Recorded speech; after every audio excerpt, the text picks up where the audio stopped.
この動画は全部日本語だけど、英語の字幕もあるんで、どうぞつけてみてくださいね。はい、どうも、こんにちは。いろいろな日本語の YouTube チャンネルのミロです。皆さん、今日もよろしくお願いします。というわけでですね、今日は普通な動画じゃなくて、ちょっと質疑と Q&A という動画をちょっと作りたいと思いますので、皆さんよろしくお願いしますね。はい。で、実はね、皆さんから、いただいた、なんか、質問とかコメントとか、なんか多すぎて、なんか全部にはちょっと答えられませんよ。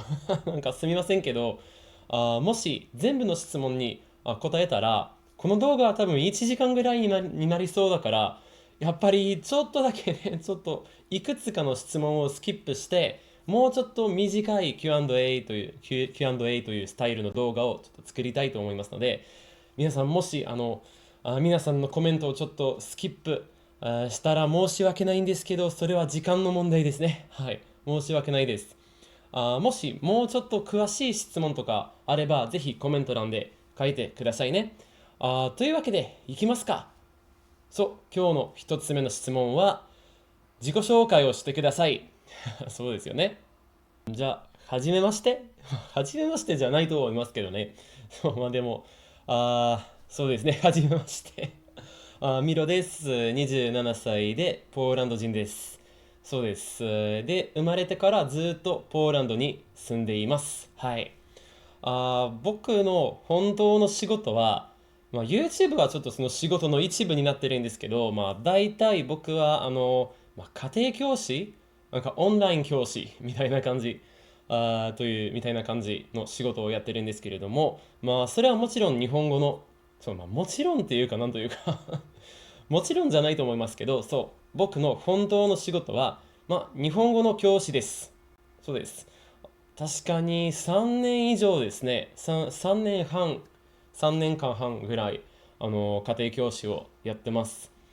で、日本語はですね、10年間ぐらいですね。そうそう、10年ぐらい勉強しています。そう。で、最後に好きなアニメも言っておきましょうかね。そう。それは難しいんですけど、やっぱり4つとか5つとか言っちゃいましょうか。そう、じゃあ僕の一番、一番じゃなくて僕の好きなアニメ、僕の大好きなアニメは、例えば、どうですかね、ゆるキャンめっちゃ好きで、じゃあゆるキャンとか、中二病でも恋がしたいとか、そう、他には、君のことが大大大大大好きな100人の彼女。皆さん笑わないでください。今からね、悪くなっていくぞ。次は、一族リビュアーズ。そう。で、もちろん、俺、ツインテールになります。そう。この5つのアニメが多分僕のトップのアニメです。そう。デートアライブも結構好きですけど、デートアライブはですね、その最後のシーズンは結構クソだったよね。どうですか、皆さん。そう。デートアライブのシーズン1が、大好きですけど、他には、あんまりね、そのエンディングはね、ちょっと好きじゃなくて。そう。OK。というわけで次の質問いきましょうか。好きな日本の歌手やバンドは？そうですよね。今ですけどね。今は僕の好きな日本の歌手は確かに Ado ですね。そう、めっちゃボーカルのいいですね。ボーカルのいい歌手ですよね。そう。じゃあ、Ado と、バンドはですね、多分ベイビーメタル。そう、ベイビーメタルも結構好きです。はい、次行きますか。日本語に興味が湧いたきっかけは？そうですね、アニメです。正直に言うとアニメです。そう、他の理由はあんまりないですよね。アニメと可愛いアニメの女の子です。そう。正直すぎるのかな、これ。でも、それ、本当です。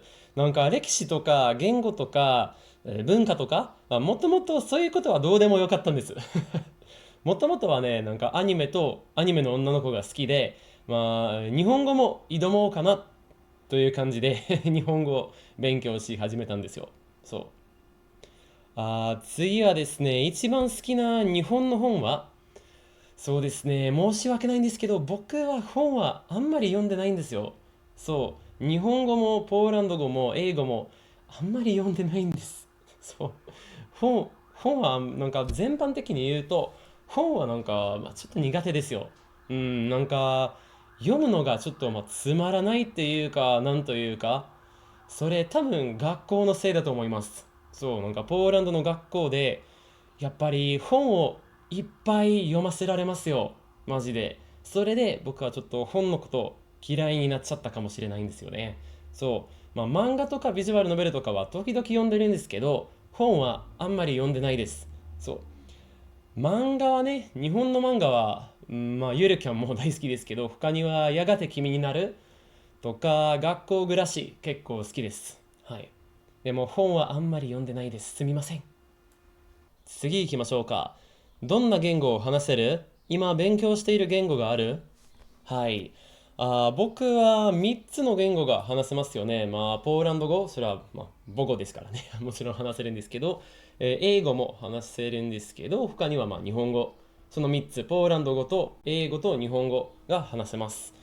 そう、今勉強している言語が、一応スペイン語をちょっと勉強し始めたんですけど、それ、どう言えばいいんですかね、ちょっと時間もモチベーションもなかなかないんですから、やめてしまったのかな。多分やめてしまったと言った方がいいと思います。そう、ちょっとだけ勉強し始めたんですけど、多分、続ける時間もモチベーションもないと思いますけどね。そう、残念ですけど。あとはちょっとだけドイツ語が話せるんですけれども、それは本当にちょっとだけなんです。そう。次、YouTube 以外はどんな仕事をしてる？それも前に言っときましたよね。YouTube 以外は、僕は家庭教師をやっています。家庭じゃないよね。オンライン教師、日本語のオンライン教師をやっています。はい。あなんでそんなにイケメンなの？ポーランド人だから。そう。猫を見せてください。ちょっと待ってくださいね。猫を取りに行ってきます。はい、ちょっと待ってくださいね。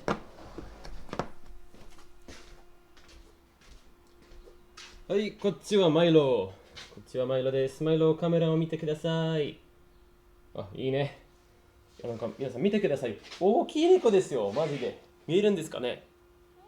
はいはい、すみません、すみません。はい、すみませんね。大きいやつですよね。そう、マジで。重いわ。6キロぐらい。そう。じゃあ、もう一匹いるので、ちょっと待ってください。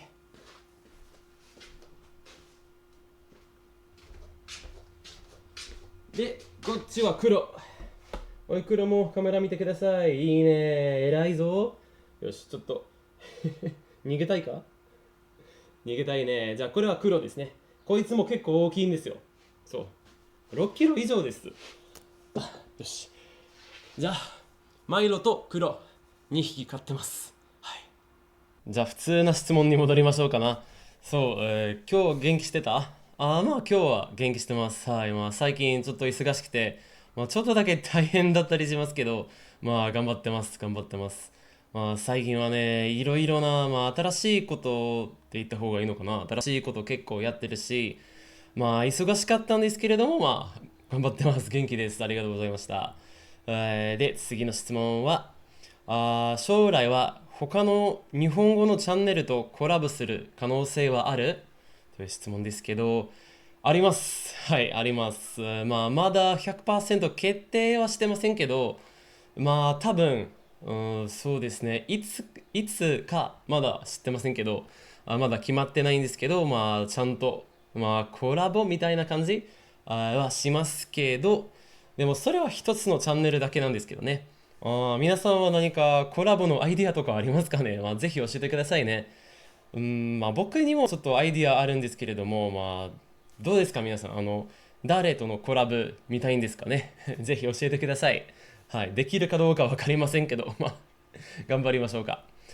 よし、次行きますか。ジュレックの動画をいつかアップロードする？そうですね。ジュレックもなんか他の食べ物、他のレシピもいつかはアップロードしたいと思いますけど、いつかアップロードしたいと思ってますけど、今のところはちょっとカメラもあんまり良くないですし、マイクも、やっぱり新しいの買った方がいいんじゃないかなと思ってて、でもそれできたらちゃんとなんか料理の動画も撮りたいかも。そうですね。で、ジュレックも、やっぱりねちょっと作ってみたいかもしれません。そう、ありがとうございます。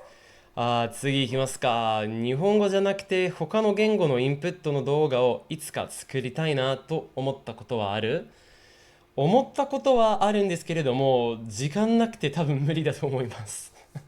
そう、やっぱり日本語じゃなくて、じゃあポーランド語かな。僕、ポーランド語の母語話者ですし、やっぱりポーランド語の動画も作りたいなと思ったことはあるんですけれども、時間ないんですよ。マジですいません。時間ないんで多分、できません。でも思ったことはあるんです。はい。OK、OK。次行きますか。ポーランドというと、ポーランドのおすすめのところは？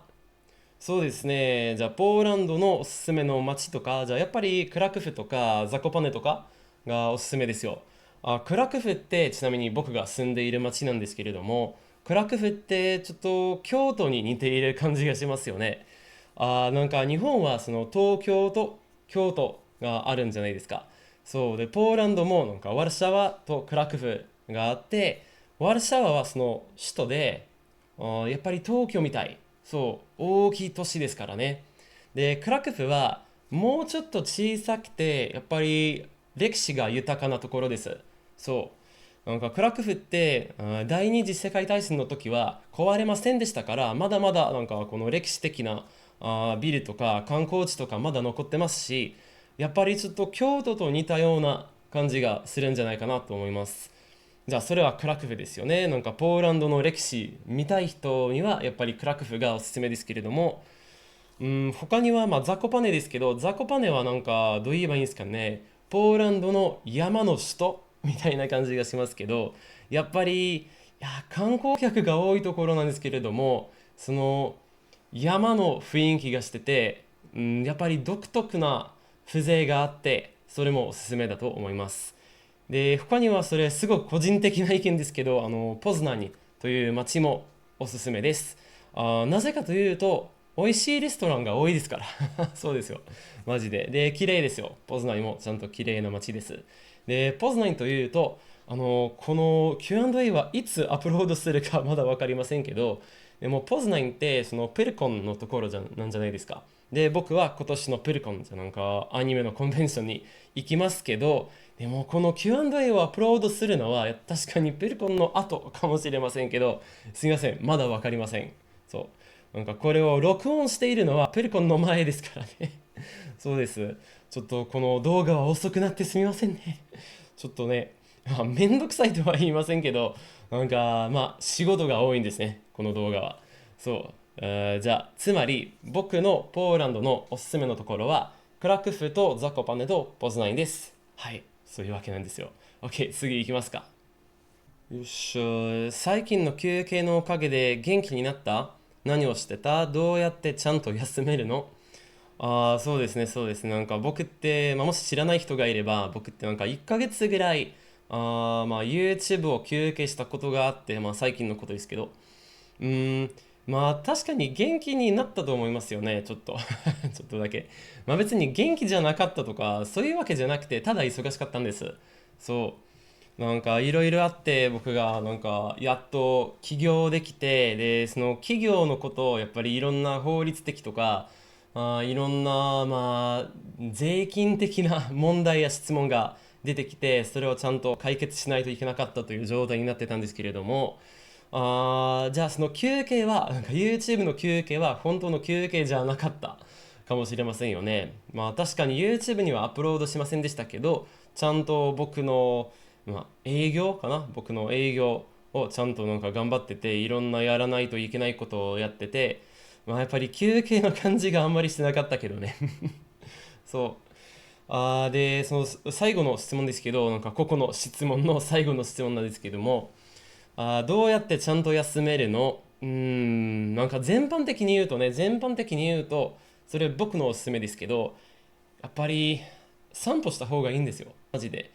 なんかこの時代では、なんかちょっとおっさん臭いんですけどこの時代では、やっぱりね、僕たちみんなが多分ちょっとその画面とかインターネットとかに、SNS とかに、ちょっと中毒なんじゃないですかと思いますので、時々はね、それなんかインターネットをオフにして、コンピューターをオフにして、で、ただ自分のことちょっと考えることかね。なんか外に行って散歩して、ちょっとゆっくり自分のこと、自分が本当にやりたいことについてちゃんと考えること。そう。でも、なんか過去とか将来とかのことあんまり考えないで、ただ今のこと、そう、今本当に見える、今本当に聞こえることを考えて、こうやってやっぱり精神的に落ち着くんじゃないかなと思います。じゃあ皆さん、もしなんかちゃんと休めてない人がいれば、やっぱりね、そのテクノロジーをちょっとね、ちょっと減って、で、今に生きる方がいいと思います。そう。ちょっとね、哲学っぽいんですけどね、それ。なんかすいませんね、なんか真面目すぎかも。でも、それはね、僕が今やっている、方法なんじゃないかな。休む方法。そう。役に立っていただけたら嬉しいんです。よし、次行きますかね。次の質問は、もうちょっとシンプルな質問ですね。日本に行ったことある？そうですね。僕は日本に1回だけ行ったことはあります。それはもう2年前ですよね。ちょっとだけ2週間の旅行に行っただけなんですけど。うん。日本に住んだことないんですよね。ちょっとだけ、観光っていう感じで、2週間の旅行に行きました。うん。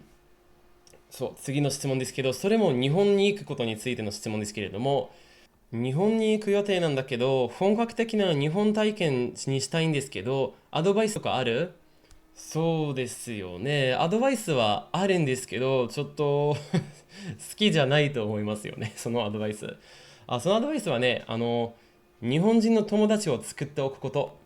そう。やっぱり本格的な日本体験には、ちゃんとしたガイドが必要なんじゃないかなと思ってて、で、それに一番いいのは、やっぱりなんか日本人の友達がいること。そうそう。じゃあ、日本に行く前に、ちょっと日本人の友達を一人か二人を、なんか作っといて、で、日本に来た時は、ちょっと連絡して、で、一緒になんか居酒屋回ったり、レストラン回ったりとか、そういう感じが一番いいと思います。僕もそうしましたから、結構本格的な体験ができたと思います。それがおすすめです。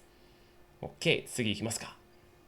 じゃあ、ここからですね、もうちょっと日本語の勉強の質問が始まりますので、多分それが一番面白いのかなって思いますので、じゃあ、ちゃんと答えていきたいと思います。じゃあ、行きますか。漢字の訓読みと音読みをちゃんと勉強することについての意見はどうでしょうか？そうですね。ちゃんと勉強しない方がいいと思います。マジで。そうですね、そうですね。なんか、訓読みと音読みはもちろん、知った方がいいんですけど、それをなんか意識的に勉強するのってちょっとなのかなと僕は思いますけど、で、ここに2つ目のなんか同じような質問があるんですけれども、その質問は、どうやって漢字を勉強すればいい？そうそうそう。じゃあ、その2つの質問はなんか同じですよね。じゃあ、僕の意見は、漢字を、漢字を勉強する一番いい方法は、漢字を勉強しない方法。そうです。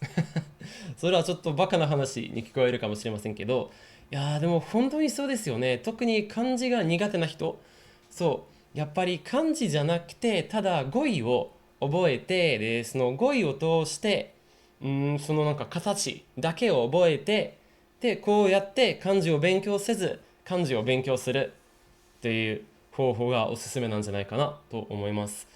じゃあやっぱり音読みとか訓読みとかは別に、無視しても大丈夫ですし、ただその語彙を覚えて、で例えば何かの漢字、なんか、エグザンプルとしていきますか。例えば音の漢字ですね。音。例えばいくつかの言葉を覚えたら、それ訓読みも音読みもちゃんと覚えるんじゃないですか。例えば、音。そうですよね。なんか音という単語を覚えたら、もう訓読みは大丈夫ですよね。で、音読みの場合は、例えば音読み。そうですよね。音読み。ですから、その言葉を覚えたら、で、脳の中では、なんかこの漢字は音と音読みにありますから、音と音の読み方があるという勉強する方法がいいんじゃないかなと思います。同じようになんか見るの漢字ですね。見るとか見えるとか、でも意見、見学とか。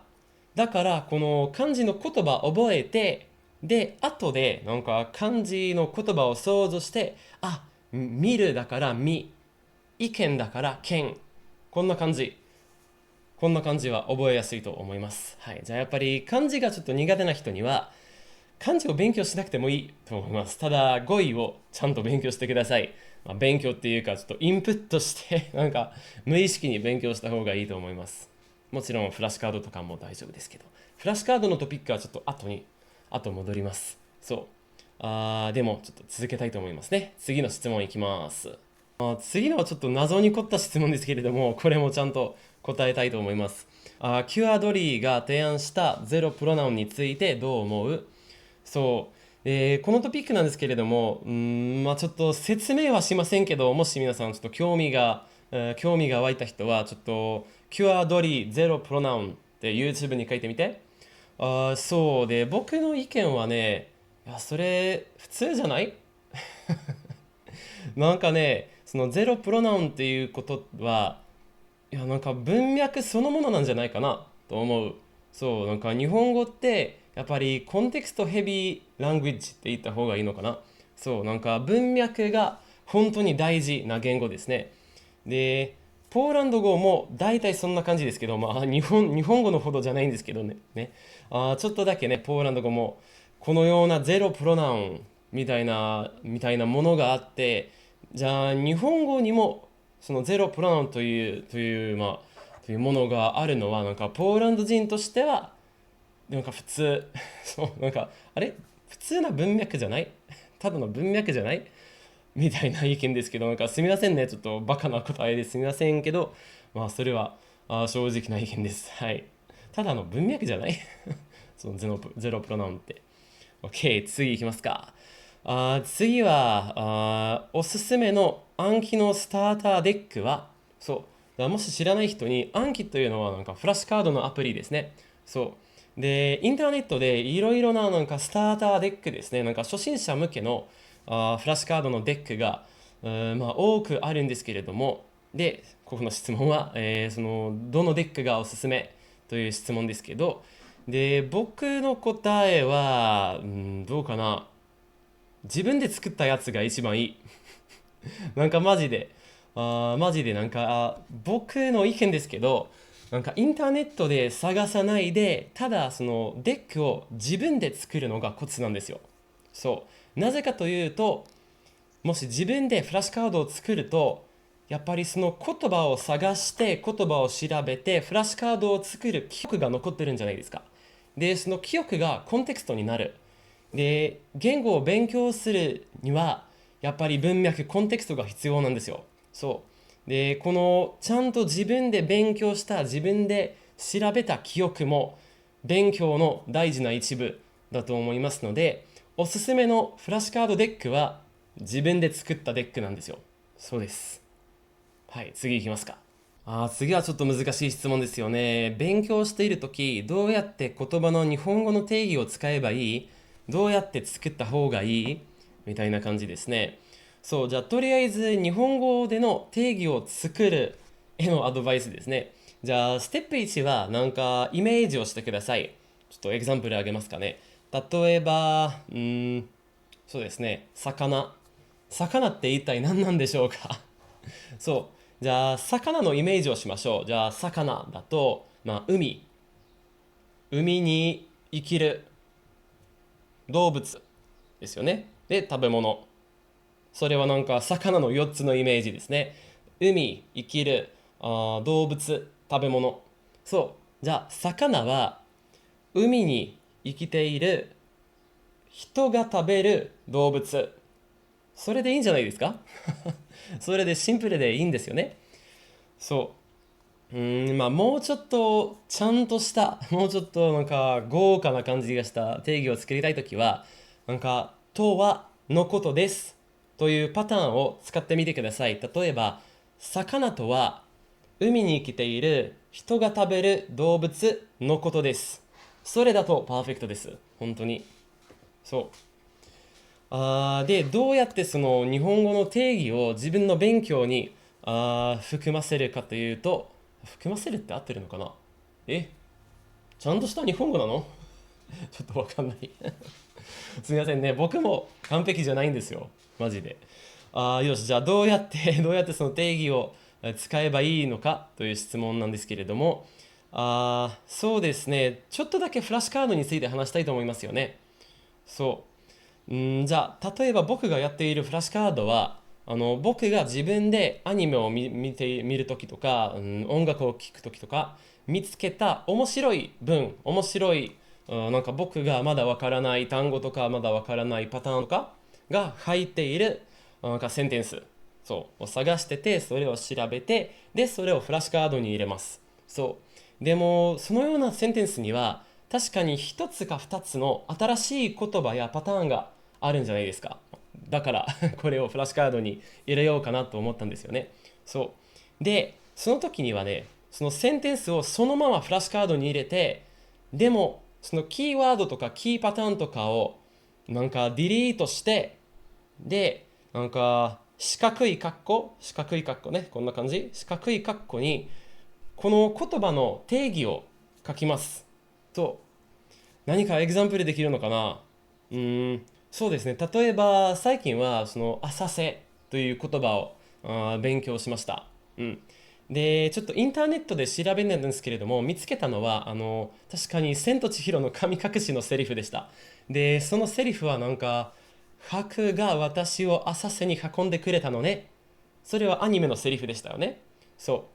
じゃあ、白が私を浅瀬に運んでくれたのね。で、そのセンテンスには僕に知らない言葉はその浅瀬。だから僕は浅瀬をスキップして浅瀬をディリートして、で、四角い括弧に入れたのは水が浅くなっているところ。そう。つまり浅瀬ですよね。水が浅くなっているところ。だからこうして、フラッシュカードをリビューするとき、フラッシュカードを復習しているときは、やっぱりね、その文を探していたコンテクトなんか記憶がちゃんとあって、それはまるでリビューになりますよね。なんかもう一度同じセンテンスを読んで、で一つの言葉をなんかリトリーブする。そうなんか記憶からリトリーブする。それで本当に効果的なフラッシュカードのやり方だと思います。なぜかというと、コンテクストもありますし、なんかこのセンテンスを調べた記憶もありますし、で、これはまるで本当の話みたいじゃないですか。なんか普通にこうやって日本語で話しているときは、大体言いたいことは大体わかるんですけど、一つか二つの言葉はちょっと何だったっけちょっと覚えられないんですよね。で、そのようなフラッシュカードを使うと、その記憶から、言葉をレトリーブする、なんか能力を練習できるんですよ。で、本当の話の時は、脳が、このコンテクストでこの言葉使えるよとなって、で、自然に使えるんですよ。マジで。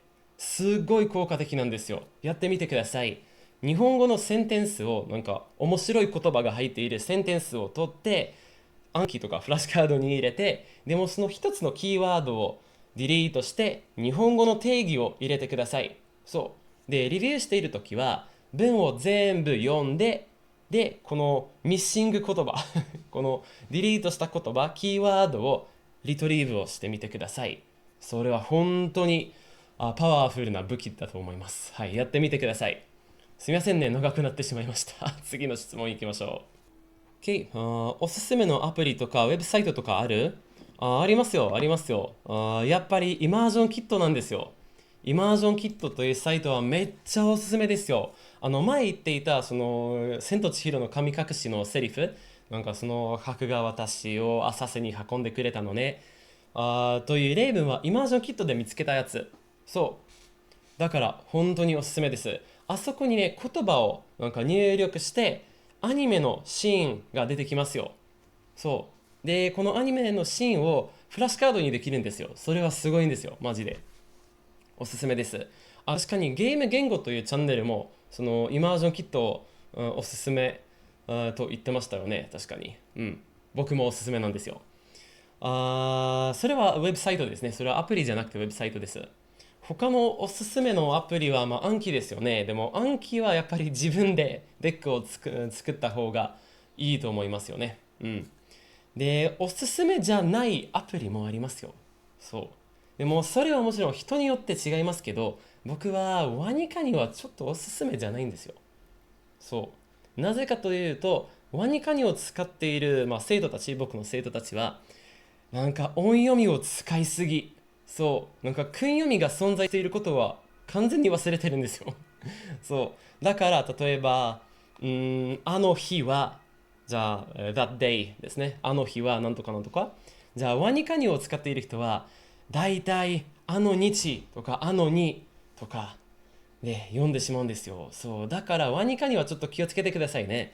そのワニカニのシステムが結構、結構好きなんですけれども、なんかね、その音読みが、なんかフォーカスすぎてるんですよ。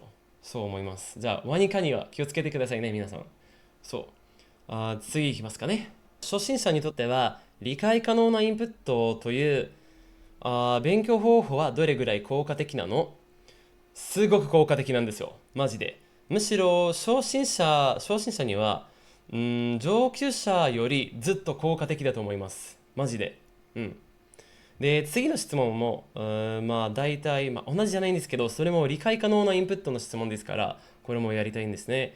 じゃあ次は、ミロさんは初心者の時、理解可能なインプットを使ってた？それとも上級者になった後見つけた方法なの？そう、じゃあなんか見つけたのは確かに上級者になった後なんですけれども、なんか無意識に初心者の時は理解可能なインプットを使ってしまいました。そう。理解可能なインプットというのはちょっと大げさかもしれませんけど、ただ2年間くらいアニメを見てただけ。そう。なんかすごく見てた。なんか1日に多分5つのエピソードぐらい、なんか2年間にわたって毎日5つのエピソードとかを見て、で、無意識に日本語が大体話せるようになりましたよ。大体。上手じゃなかったんですけど、大体。そう、じゃあ、理解可能なインプットのことはあんまり知らなかったんですけれども、無意識に理解可能なインプットを使ってしまってました。そんな感じ。OK。で、次には、次の質問は、理解可能なインプットだけで日本語を本当に勉強できるの？最初から会話の練習もした方がいいんじゃない？という質問ですね。じゃあとりあえずそうですよね。理解可能なインプットだけで日本語も他の言語も勉強できるんですよ。むしろそれは一番いい方法だと思います。そう。じゃあやっぱりもし皆さん初心者だとぜひ理解可能なインプットを自由に使ってください。それが多分ベストな方法だと思います。で、その2つ目の、なんかこの質問に入っている2つ目の質問は、最初から会話の練習もした方がいいんじゃない？それはね、僕の意見ですけど、そうですよ。会話の練習もした方がいいんですよ。でも、それは一つの条件があるんですよ。そう。その一つの条件は、完璧になりたくない場合。そう。皆さん、もし、完璧になりたい。なんか、まるで日本人になりたい。と思う人には、会話の練習をしない方がいいですよ。そう。本当に。なぜかというと、ここの動画では説明はしませんけど、そうですよね。証拠ちゃんとあるんですよ。そう。もし、やっぱりネイティブのようになりたいのなら、会話練習しない方がいいと言われています。でも、僕はですね、僕の意見は、完璧じゃなくてもいい。そう、僕も完璧じゃないよ。そう。で、皆さんも完璧じゃなくてもいいと思います。マジでなんかこの日本語の勉強のコミュニティはちょっとトクシックなんじゃないかな。そうなんかみんなはその完璧さをなんか求めているんですけれども、いやでも日本語だけじゃなくて言語の勉強そのものがあの完璧さが理由じゃないんですよね。そう思います。なんか言語を勉強する目的はコミュニケーションを取ることなんじゃないかな。コミュニケーションを取ることにはいや完璧じゃなくても大丈夫。全然大丈夫でしょ？だから皆さんもしただコミュニケーションを取れるレベルとかアニメを字幕なしで見たいとかそういう人にはそうです。最初から会話の練習をした方がいいと思います。で、そのトピックについて、あとはもうちょっと話したいと思いますけど、ちょっと待って、なんか質問のリストを見て確認しますけど、うーん、そうそうそう。多分ありますよね。そう、あります、あります。じゃあ、後でもうちょっとその会話練習についても話したいと思いますけど、今はそれで以上にしましょうか。そうですね。つまり、パーフェクトじゃなくてもいいという人たちには、そうですね。会話の練習を最初からした方がいいと思います。でも、インプットもちゃんとしましょう。そうです。OK、次いきますか。話す能力を高めるベストな方法は、そうですね。いくつかのアドバイスあるんですけれども、一つ目のは自分に話せること。そう、なんか鏡の前でとか、で、それはちょっとクリンジーだと知ってますから。他にはなんか自分の生活、自分がやっていることをなんかナレーションしてみてください。例えば、僕は今リコードをしています。僕は今お茶の、マッグかなお茶のカップを持っています。僕は今お茶を飲みます。僕は今お茶を飲みました。そんな感じ。本当にシンプルなセンテンスを使って、こうやってもうちょっと話すことになれるんじゃないかなと思います。他の方法はシャドウイングというタスクですね。つまり、なんか日本語の話を聞いて、ですぐリピートする。まるでエコみたい。そう。それが結構いいと思います。難しいんですけど、おすすめ。そう。で、他にはそれが一番ですよ。それが一番話す能力を高める方法、一番ベストな方法なんですけれども、それは実際に日本人と話すこと。日本人だけじゃなくて、なんか日本語がペラペラ話している人。そう。じゃあ実際に話すことなんですよ。そう。ショートカットなどないんですよ。そう。それは本当にシンプル。なんか聞く能力を高める方法はもっと聞く。話す能力を高める方法はもっと話す。それしかないんですよ、マジで。本当に。だから前に言ってたんじゃないですか。僕の意見ですけど、最初から話す練習、会話練習した方がいいと思います。だって、なんか、日本語とか、母語じゃない言語を話すことって、話すだけじゃない。そう、ちょっとバカな話ですよね。でも本当ですよ。僕ちょっと考えたんですよ。そう。なんか、みんながなんか言っているのは、なんか、話すことは話す。ただ話してください。ただ、ちょっとインプットをしたら、十分インプットをしたら、その話す能力が自然に出てくる。で、それはそうです。それは否定はしないんですけど、でも、言語を話すには、なんか、話すだけじゃないんですよ。そう。言語を話すっていうことは、とりあえず言語を作ること。そう、実際に言語を言い出す。でもそれはただの一つのステップですよ。それはステップ1なんですよ。そう。話すにはもっともっと他の大事なことがあるんですよ。で、それ誰も話してないんですよ。なんでそう。じゃあ、実際に言語を作ること、言語を言い出すこと、でも他にはマッスルメモリーもすっごい大事なんですよ。僕はね、英語が大体ペラペラなんですけれども、英語を話すときは口が痛い。マジで。なぜかというと、十分に練習はしてない。だから、僕の口とか舌とかは、英語を話すときはめっちゃ痛くなる。で、なんか英語で話すときは、その英語を作る、英語を言い出すのは問題じゃなくて、なんか文法とかストラクチャーとか、そういうのが問題じゃなくて、問題なのは練習が足りてないから、マッスルメモリーもない。そう。それが本当に大事ななんか2つ目のこと。で、3つ目もありますよ。3つ目は自信ですよ。そう、自信がないと何も言い出せないんですよ。そう。が日本語の能力、ちゃんとあっても、マッスルメモリーもちゃんとあっても、でも、自信がなかったら全然話せないと思います。そう。本当に自信が多分、一番じゃないんですけど、本当に大事なことなんですよ。そう。自信がなかったら話せないんですよ。なんか聞く能力が完璧でも自信がなかったら全然話せないんですよ。だから会話の練習が大事だと言ってました。じゃあ言語能力、マッスルメモリー、自信と本当の人とのインタラクション。そうですよ。だって話って会話ってなんか一人だけじゃないんですよね。ちゃんと他の人とコミュニケーションを取ってからでないと、それはコミュニケーションじゃないんですよね。じゃあ言語を話すということはなんかただの言語を作ることじゃない。そうですよ。だから会話を練習した方がいいですよ。そのマッスルメモリーをちゃんと身につけて、その自身もちゃんと練習して、で他の人とのインタラクションもインタラクションになれること。その4つをマスターできたらペラペラに話せると思います。はい。皆さんどう思いますかね。それはやっぱりコメント欄で書いてくださいね。それはいい話し合いのトピックだと思いますね。どう思いますかね、皆さん。ぜひ教えてください。OK。その答えはすっごく長くなってしまいましたから、次の質問いきましょう。すみませんね。これは面白いんですよね。言語的にどうやって日本人と距離を縮められる？どうやって日本人との距離を縮められるという話ですね。どうですかね。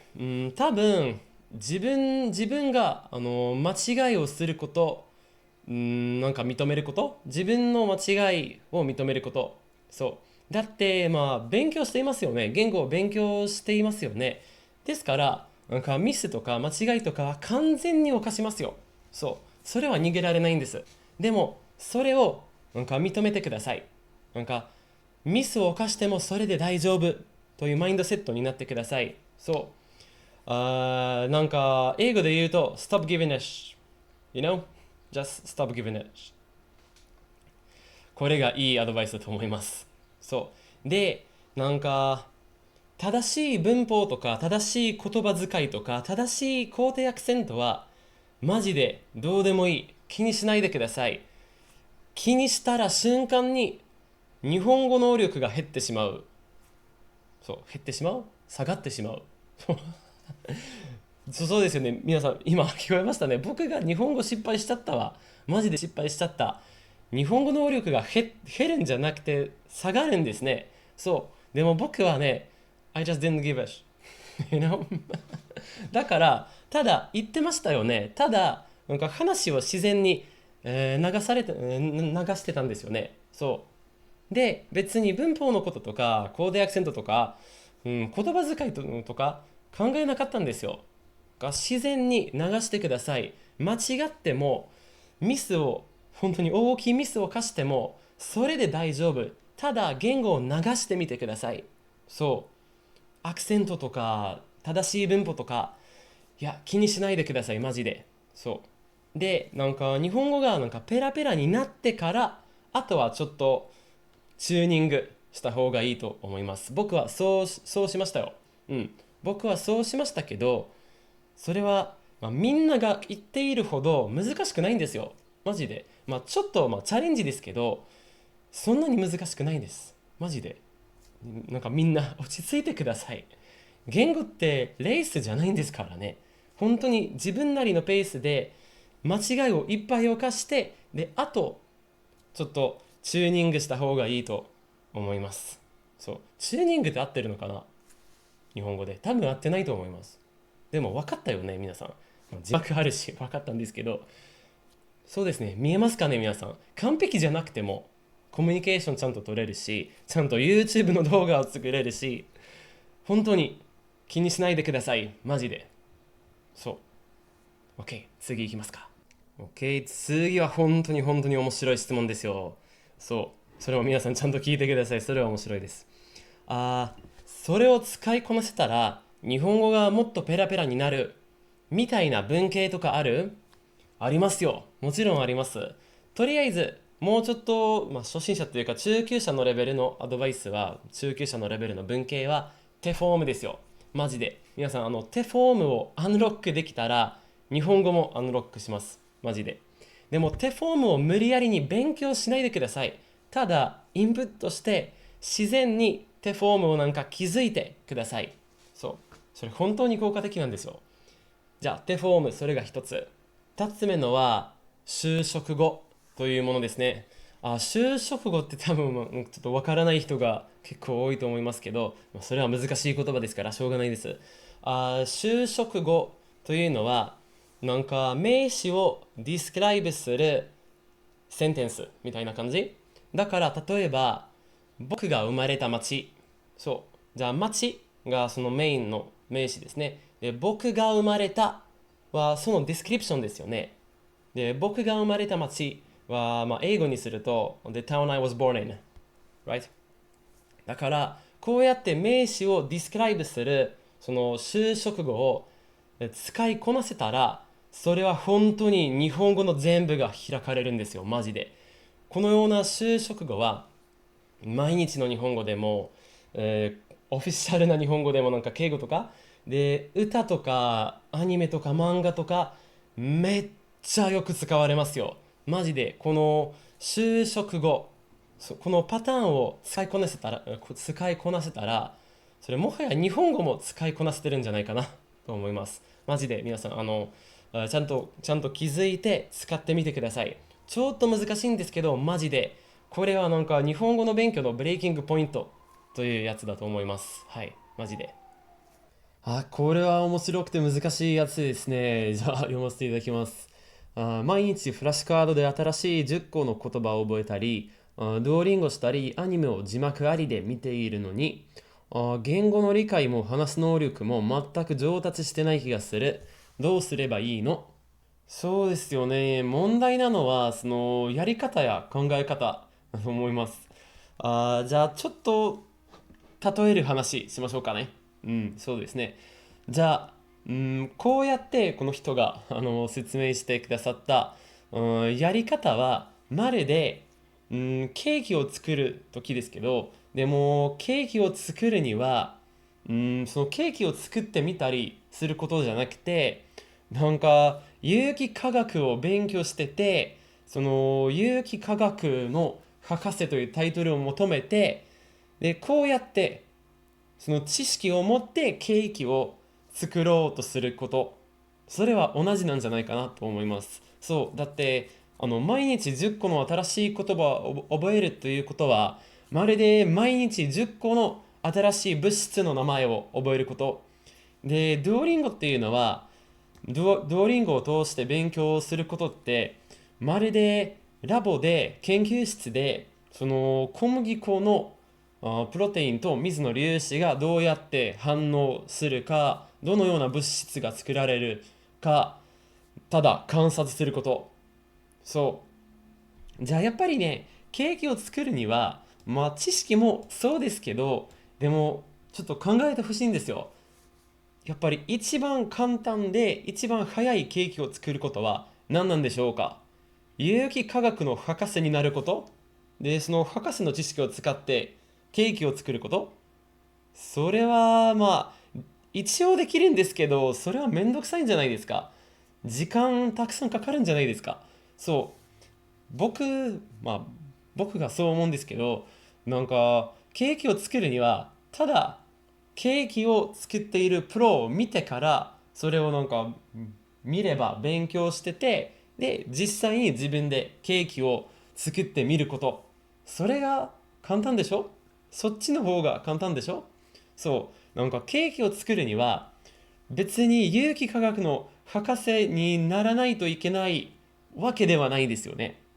そう。だから、もっと簡単な方法は、ただ、そう、なんかパティシエがケーキを作ることを何回も見て、勉強して、で、自分でケーキを作ってみること、そうした方が簡単じゃないですか。つまり、有機化学を勉強しないでください。そう、毎日10個の新しい言葉、毎日ドーリンゴとかしないでください。そう、その代わりに、プロがケーキを作ることを見てください。つまり、インプットをしてください。そう、インプットをいっぱいいっぱいして、こうやってもうちょっと自然にナチュラルに、その日本語が身につくはずだと思います。ちなみにアニメを字幕ありで見るのは別に大丈夫だと思います。そう。でもやっぱりそれよりインプットした方がもっと効果的だと思います。よし、皆さん分かりましたかね？ちょっと分かりにくかったかな、これ。でも分かってくれれば嬉しいんですけど。よし、次行きますか。いつ教師との授業をやってみればいい？どうですかね。教師との授業をしたいと思った時。そう、シンプルでしょ？次の質問は、どうやって文法とか漢字とかを勉強した方がいい？じゃあ、ここではね、前にもちょっと話しましたよね。ちょっと覚えてないんですよ。この Q&A は一回に、一気に全部リコードしているわけじゃないんですよね。僕のシャツとか髪型とかを見てわかるんじゃないですか。そう。じゃあ話したかどうかちょっと覚えてないんですけど、そう、じゃあ僕のおすすめの方法は、文法とか漢字とかを勉強しないでください。そう。ただインプットしてください。で、その文法と漢字とかを自然に頭に入らせてください。みたいな感じ。もちろんフラッシュカードとか使っても大丈夫ですし、でもやっぱり、うーん、そう、文法を分析するのってまるで前の話のケーキを作ろうとすることですね。まるでその有機化学を勉強してて、有機化学を理解しようとしてケーキを作りたいことと同じなんじゃないかな。うん。じゃあやっぱりそのパターンを築いて、フラッシュカードに入れて、で、コンテクストで覚えてください。そう。アナライズとかそういうことしなくてもいいと思います。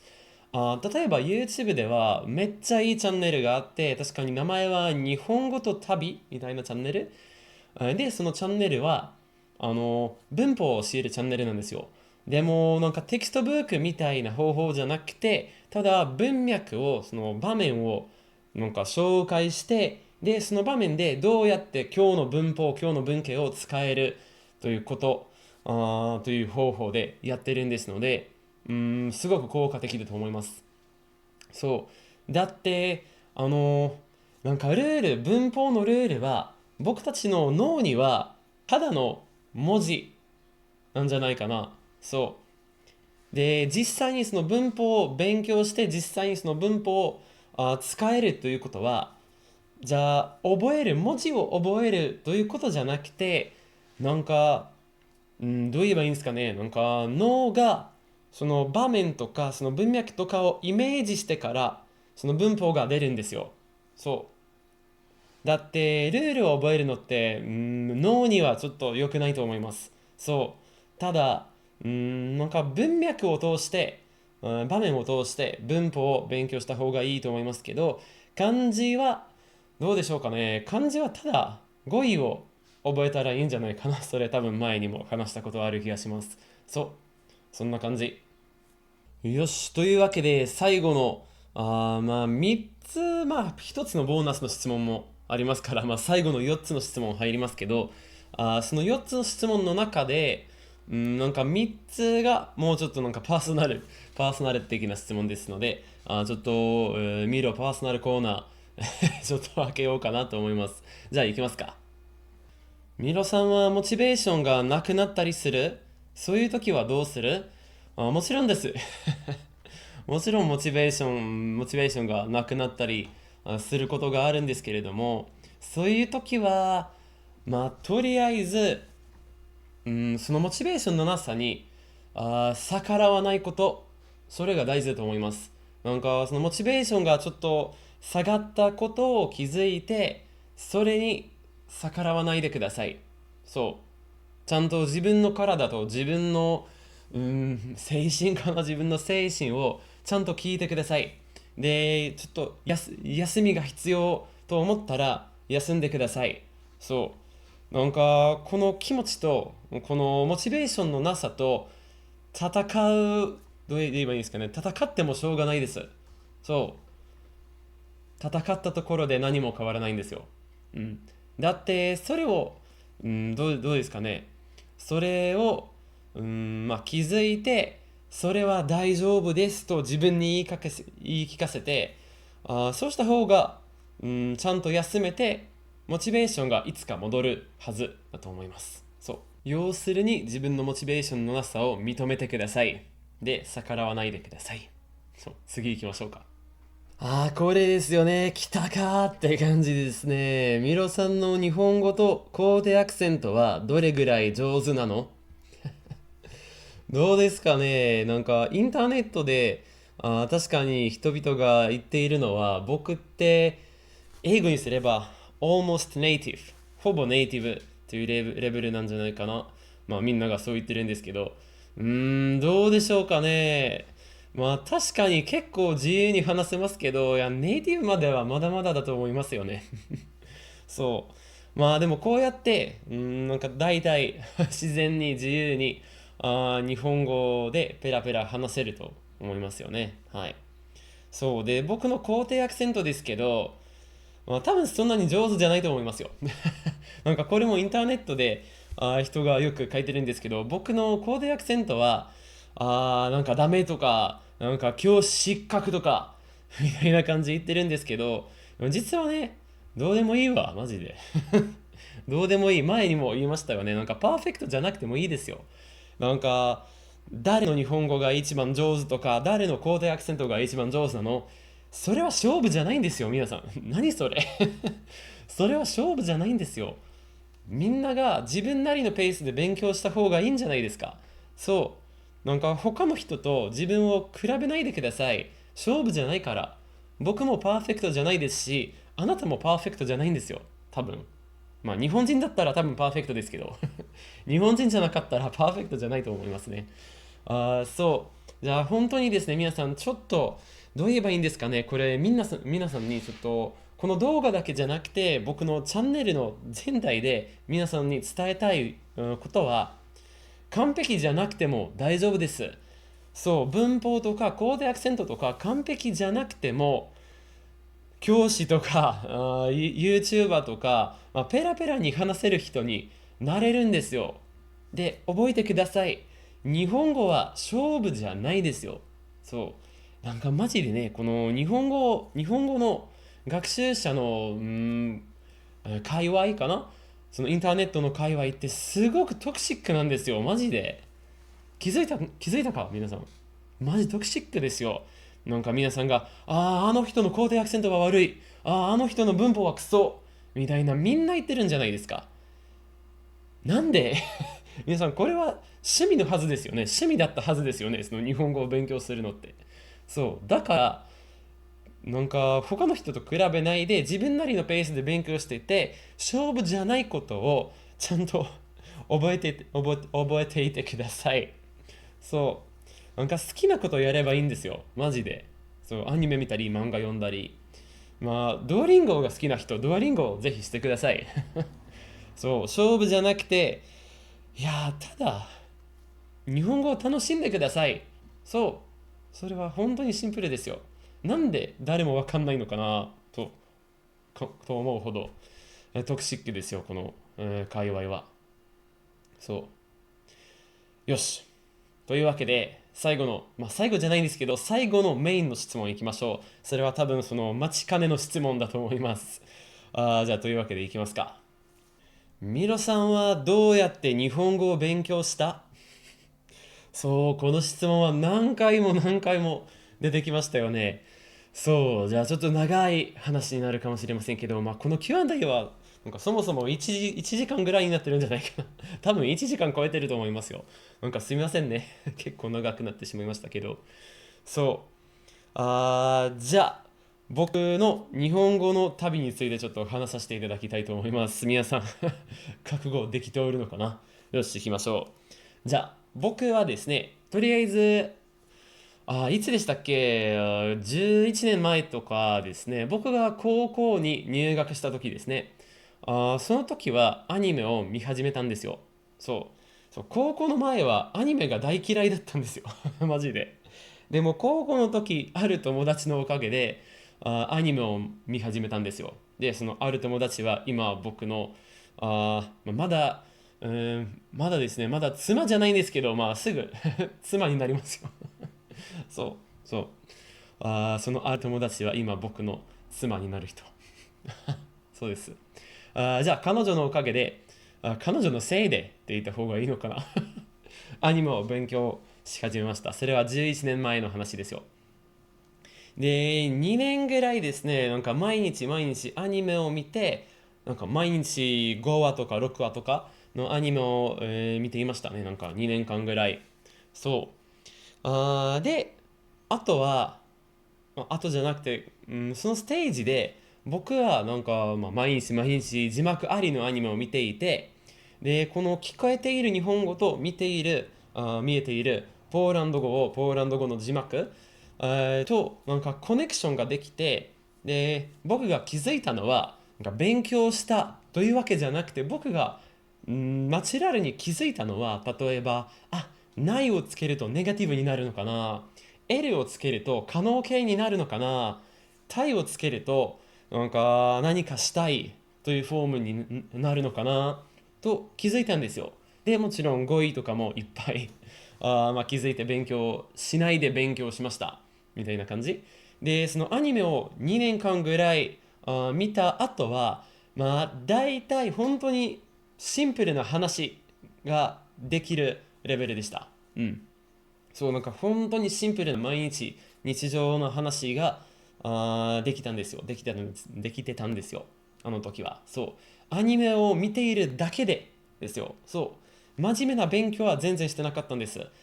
ひらがなとカタカナは勉強しといたんですけど、それはただの書くシステムですよね。そう。日本語自体は勉強したことないんですね、あの時は。そう。だって、アニメだけで、だいたい日常的な日本語が分かったんですよ。そう。で、あとはちょっと教師との授業がいいなと思って、ちょっとだけそのプライベートコースって感じ、家庭教師と一緒に授業を始めましたんですよ。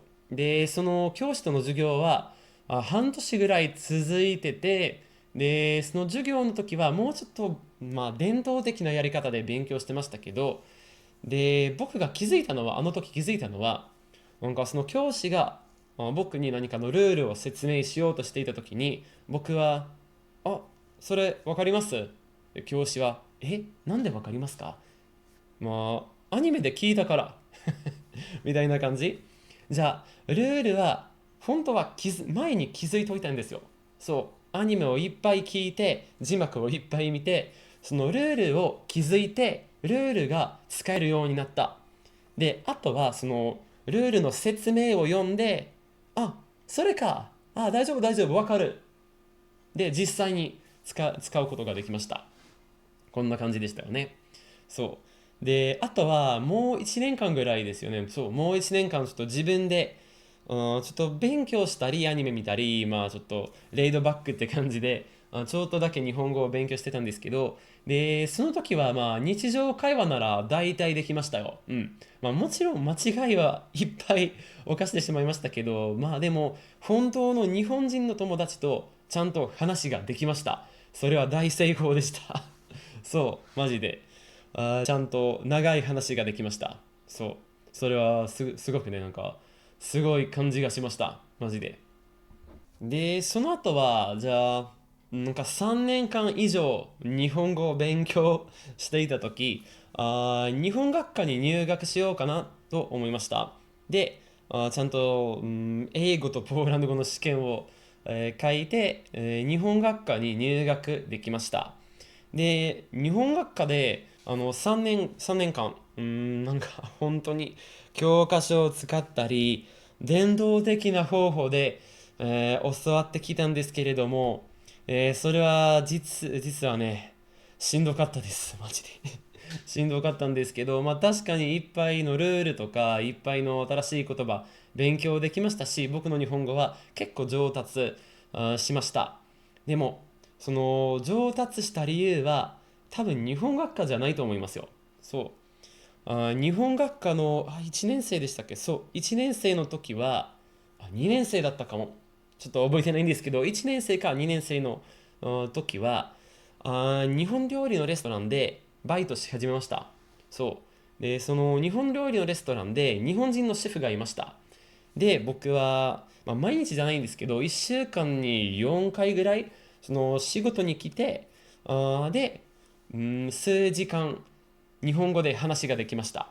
そう。毎週、どうですかね、毎週多分、どうですかね、そう、4回来てましたし、じゃあ毎週20時間ぐらい、日本語の会話練習ができました。まあ練習じゃなくて実際の会話ができました。実際に日本語で話しました。そう。じゃあ、で、そのバイトが3年ぐらい続いたんですよ。じゃあ、その3年にわたって僕はいっぱいいっぱい日本語を練習することができました。で、その同時に、まあ、日本学科でももうちょっと、伝統的な方法でも日本語を勉強したり、で、同時に、そのレストランで本当の日本人と話したり、こうやって僕の日本語が結構上達しました。で、こうやって、じゃあその3年間の後、その日本学科の3年間と、バイトの3年間の後は、僕は大体ペラペラになりました。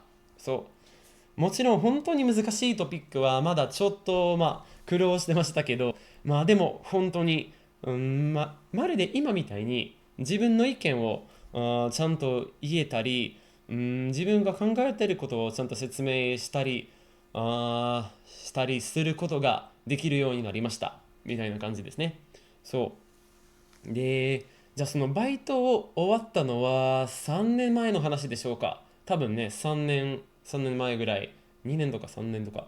そうで、あの時から教師になって、その毎日毎日日本語の授業をして、で毎日毎日、アニメ見たりゲームしたり漫画読んだりしてて、今でも、そのナチュラルな方法でいっぱい勉強しているんですよ。最近はちょっと時間が減ってしまいましたけど、頑張ってます、頑張ってます。じゃあ、こうやって僕の日本語が、大体ペラペラになりました。オールモストネイティブになってしまいました。じゃあ、要するに、最初はいっぱいアニメを見て、ちょっとだけプライベートコースを教師との授業を受けて、日本学科に行って、で、その同時に、すごくなんか大量の日本語会話の練習もできて、あとはもっともっとアニメを見て、こうやって僕の日本語がペラペラになってしまいました。つまり、一番必要なのは、やっぱりインプットと実際に話してみることです。そう。その2つのおかげで多分僕の日本語が一番上達したんじゃないかなと思います。それで多分全部ですよね。そうそうそうそう。それで大丈夫です。皆さんもしもうちょっと、多分もうちょっと詳しいと思いますけど、僕は昔々、ポッドキャストのエピソード0で同じトピックについて話しているんですので、ぜひそのポッドキャストのエピソードも、ご覧ください。そう。それで多分全部です。そう。僕はこうやって日本語を勉強できました。よし、その答えもこのエピソードもすごく長くなってしまいましたので、そろそろ終わりにしたいと思いますよね。で、最後にそのボーナスの質問ですけど、じゃあ質問は、今よく覚えてないんですけど、まだなんかスクリプトに書いてないんですけど、その質問は、じゃあ、僕は前に言ってたんですけど、僕の、オリジナルの、その2万人の登録者のスペシャルのアイディアはちょっと他のアイディアでした。そう、その Q&A じゃなくて他のアイディアでした。で、質問は、その最初のアイディアは何でしたか？で、その最初のアイディアは、皆さんは多分もう知っていると思います。それは、そのオンライン学校というプロジェクトです。そう、いろいろなオンラインコースということです。多分皆さんがこれを見ているときには、もうなんか YouTube にも Facebook とかにもちゃんとアップロードしてると思いますので、僕はそう、この夏休みの間は、オンライン授業を行います。そう、なんかグループコースも、なんかワンオンワンっていう感じのコースも、やっていますので、もし皆さん参加したい人はぜひコメントとか、イメールとかを送ってくださいね。そう。それはその他のビッグニュースですね。そうですよね。いろいろなオンラインコースですよ。そうです、そうです。でも、多分もう知っていると思います。そうです。はい、いかがだったでしょうか、今日の Q&A。皆さん、もしもうちょっと質問があれば、ぜひコメント欄に書いてくださいね。そうで、最後に言っておきたいことは、その2万人の登録者、本当にありがとうございます。マジで本当に。ありがとうございます。なんか言葉が出ないほどすごいです。絶句してます、マジで。本当にありがたいんですよ。そう、いや、マジで絶句なんですよ。マジで絶句してます。そう、なんか僕、日本人じゃないけど、日本語の教材を作っていることって、やっぱりそこまでできるのかな、そこまで成功できる、っていうことは思わなかったんですよ。マジでありがとうございます。そう。で、なんか皆さんが、いつも書いてくれる、なんか本当にモチベーションが上がるコメントとか、僕全部読んでますよ。そう。コメントは全部読んでて、で、本当にね、コメントを読むときにも絶句しているほど、嬉しいんですよ。マジで。本当に気に入ってくださってありがとうございます。そう、日本人じゃないくせにですね。そう、本当にありがとうございます。じゃあ、あとはね、5万人の、5万人のマイルストーンでお会いしましょうかなっていう感じで、そう、じゃあ最後に言いたいのは、とりあえず本当にありがとうございました。本当に、マジで。2つ目言いたいことは、このチャンネルのメッセージですけど、完璧じゃなくても、大丈夫。そう。むしろ時々は完璧じゃない方がいいと思います。よし、というわけで、本当に以上です。本当に以上にしたいんです。皆さん改めてお疲れ様でした。ありがとうございました。これからもね、僕の動画を見ていっぱい日本語を勉強してください。ありがとうございました。お疲れ様です。ありがとうございました。次の動画でお会いしましょう。バイバイ。ありがとうございました。